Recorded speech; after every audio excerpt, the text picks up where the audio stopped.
I hate to be the bearer of bad news, but it's all genetics. It's all genetics. I mean, you can take um, you can take a Ronnie Coleman who was a cop and turned into a professional bodybuilder. You know, with a lot of tren and a lot of deca and a lot of testosterone. Yeah, of course you can do that. Can you do that with a dog? Sure, I'm sure there's a way you could go about doing it, but it's genetics. You can make the muscle and the joints better with exercise. You can make the muscle more defined with exercise, but you're not going to get your dog ripped by feeding it a raw diet, working it out 30 minutes twice a day, 3 days a week. You're not. It's got to come from the genetics first. Then you build upon that.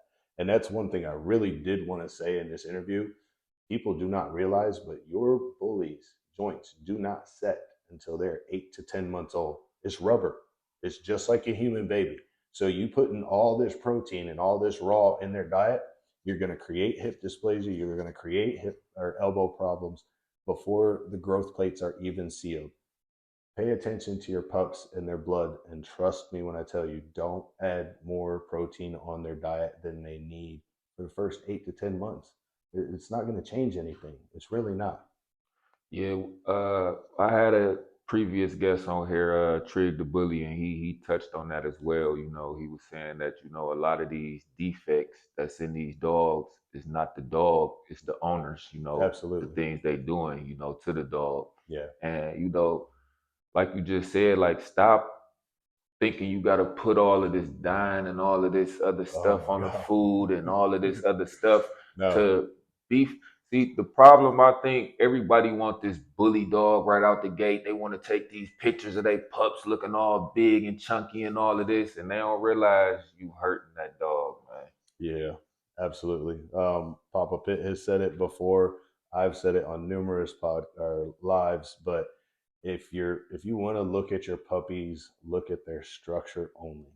That's all a puppy can tell you.